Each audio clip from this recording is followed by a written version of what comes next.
for today's video pala, so kumain pala tayo ng mais, kung mga sweet corn, no? So yan, nilaga natin yan kasi galing tayo sa trabaho. So yun yung nabili natin kahapon para pang merienda sa hapon. So yun na, yun na yung natin. So ito pala, umpisa pala tayo dito sa natulog na tayo kasi na yan, mga bandang alas 2 ng hapon.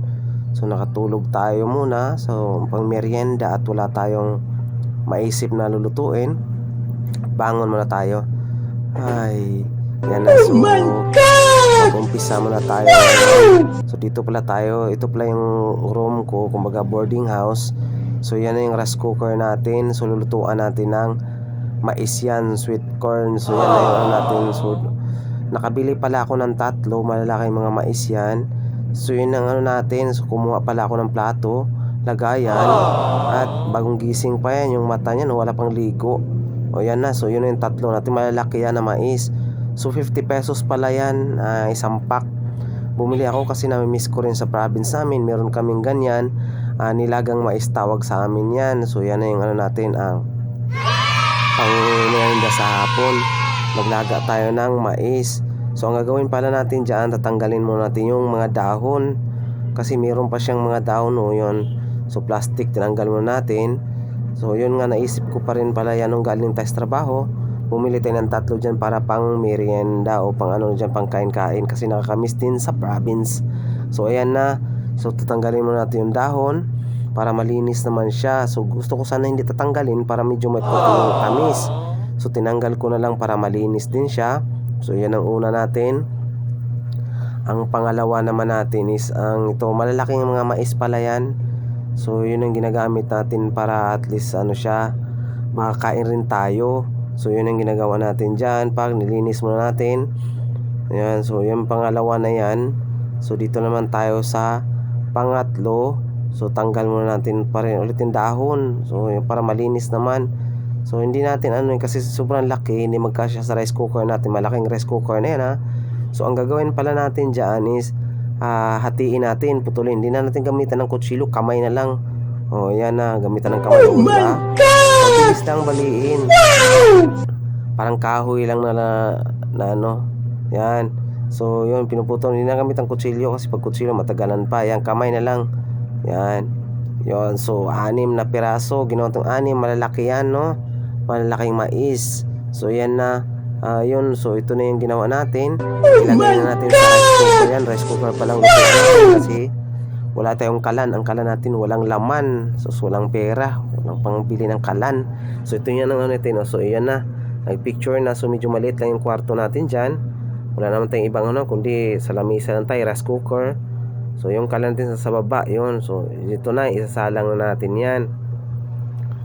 So malaki mga mais pala yan. Yun ang ilagay natin dyan. So 6 na piraso. Yun yung pangkain natin mamaya. Gusto natin matikman kung yung mga sa province talaga, kasi dito sa Manila. So yan ang natin. So yan, nilagay natin 4. So pang 6 na lahat yan. At syempre naman, kasi syempre mas maganda kasi sa province kasi bagong kuha talaga yung mais niya.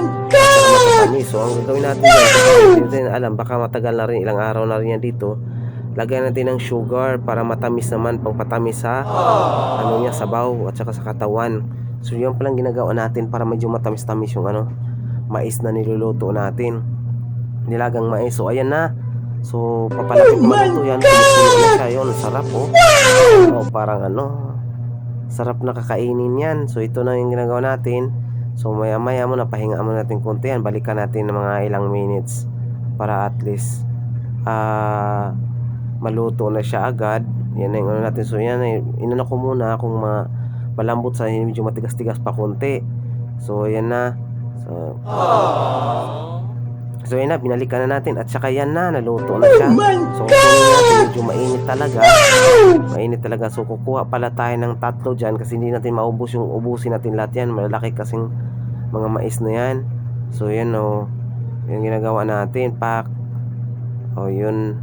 So yun, pinipili natin yung medyo malaki-laki. Tikman natin kung anong lasa. So yan na yung natin dyan. At saka na yan. So ang gagawin na natin dyan, takpan muna natin At saka itong tatlo kakainin natin. Sa nakakatakam din pala itong mais na to. Ayan oh, ang laki-laki pa, umuusok pa yan. Tikman natin kung lasa. Oh, sarap din pala. Oh, matamis-tamis. Dahil po yung sabaw natin, nilagyan natin ng sugar. Kaya ayun na, yun na yung ginagawa natin dyan. So yun, pinapakita natin ha kung paano kainin. Napakasarap. Yun na yung ano natin, oh, diba? Pak na pak yung kain, oh. Napakasarap ng ano to, lalo na may sugar, nilagyan tayong pang patamis. So yun, medyo hindi ko naubos yung tatlo na yan kasi medyo malalaki yon. Sarap ng kain.